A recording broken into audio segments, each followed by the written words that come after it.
We are at a university, so you can imagine what's coming. A quiz. So what is sustainable development goal number 1? Yes, no poverty. We have an expert here. What is sustainable development number 4? Education. Yes. Well, another expert there. So maybe you passed, and maybe some of you failed. But what we all know is that high quality education and no poverty go in tandem. Even though that's the case, we find that there have been education programs, political declarations, development aid, innovators, all kinds of things, and some progress. Yet, millions of children and adolescents are still out of the school system. Fortunately, wherever we go, in every country, there are edupreneurs, individuals who will stop at nothing to ensure that children thrive. Let's listen to Edupreneurship, a passport out of poverty. Let's welcome Dammeyer professor Paula Cordeiro.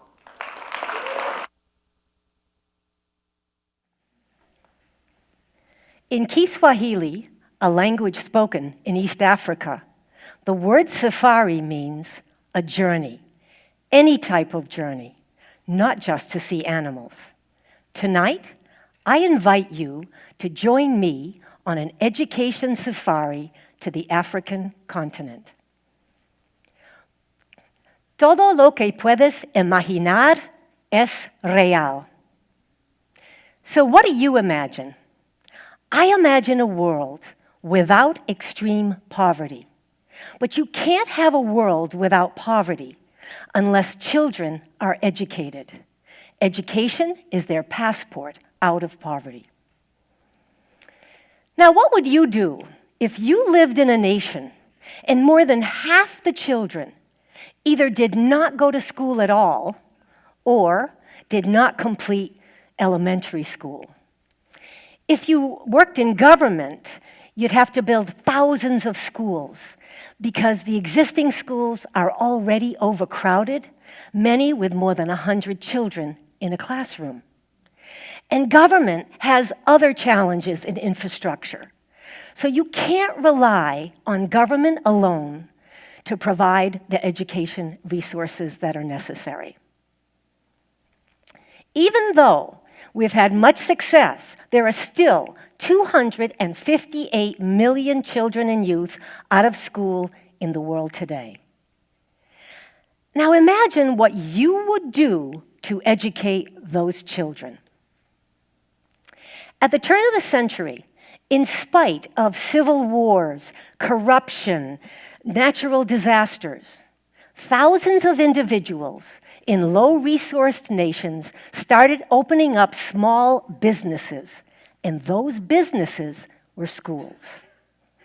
These entrepreneurs in education, edupreneurs, opened social enterprises, sometimes in their living rooms and in their garages. Today, we have more than 1.5 million schools that are called low-fee independent schools. Now, these schools face two major challenges. First, they have difficulty getting capital because banks don't want to lend to people who don't have collateral. And then these edupreneurs, most of them don't have any training in business, never mind in leadership. So how can we ensure that these small businesses grow sustainably and provide a quality education to children? So let's begin our education safari. We're going to 3 nations and 3 schools. First stop, West Africa, Liberia. A nation that had 14 years of a civil war. Ended in 2005, followed by years of flooding, followed by Ebola. Yet as the war drew to a close, low-fee independent schools began opening. Meet Nancy, the proprietor of Brighter Day School. Nancy saw children as young as 5 loitering in the streets. She had some teacher training, so she decided to open an after-school program in her living room. After a few years, Rosemary turned an after-school program into a school with 760 students. Imagine that. But let me pause for a moment. How does a woman with minimal teacher education, no administrative training, very little money, living in a nation that has sporadic internet service, and all of the services were lost, transportation, housing, education.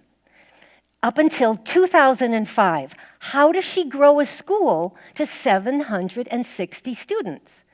Well, first, she is an absolutely amazing edupreneur. Secondly, she received microloans to renovate her buildings and to buy equipment. And she had financial training and school leadership training. Next stop on our safari, West Africa again, Ghana. Meet Rosemary. Rosemary received 4 microloans to improve her literacy programs. When I first met Rosemary, it was 2015, and she had no reading books in her school. I told her about an app called Phonics by Phone.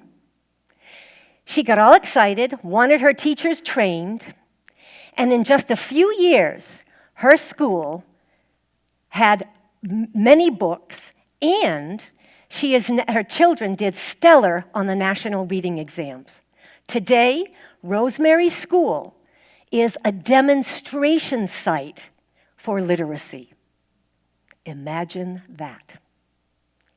The final stop on our safari, East Africa, Rwanda, a country that lost over 800,000 people in the genocide in the 1990s, had one of the lowest literacy rates in the world. Fast forward 25 years. Today, Rwanda has thousands of low-fee independent schools. Meet Emmanuel. Emmanuel received 3 microloans, and he eagerly, and I mean eagerly, attended our leadership trainings. Today, Emmanuel's school has e-readers, phonics by phone, and a Raspberry Pi. This is a device, doesn't require an internet connection. It's preloaded with textbooks, reading books, and videos.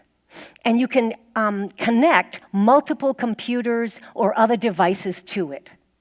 Emmanuel started with 40 students, and today he has 350 students in just 5 years. Imagine that. Now, the research says that microloans are not a panacea for alleviating poverty, or are they a panacea for improving businesses? Microloans alone don't improve education, but couple the loan with training and follow-up, and you will improve student learning. Here's the secret sauce: edupreneurs plus microloans plus training and follow-up. That's the combination for improving millions of schools around the world. The University of San Diego has been working with a nonprofit organization, Edify, for the last 9 years. My students and I have developed evidence-based training materials, delivered those trainings in 9 nations, and trained dozens of local trainers.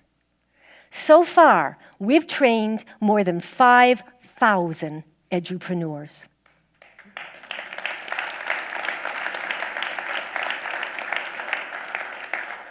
There are many solutions to improving education in the world. One key solution is micro-lending. One key solution is to support low-fee, independent schools to be better. And by the way, Nobel Peace Prize winner Malala, she graduated from a low-fee, independent school. So, what can you do? You can come with me on an education safari to Africa. You can visit game parks, you can go shopping, and you can meet Nancy and Rosemary and Emmanuel and their fellow edupreneurs. You can support organizations like Edify that provide training and microloans. And you can invest in USD students as they do this work. I believe, with my heart and soul, I believe that we can eliminate extreme poverty if we educate all children. So let's give the children a passport so they can begin their education safaris. Can you imagine that? I can.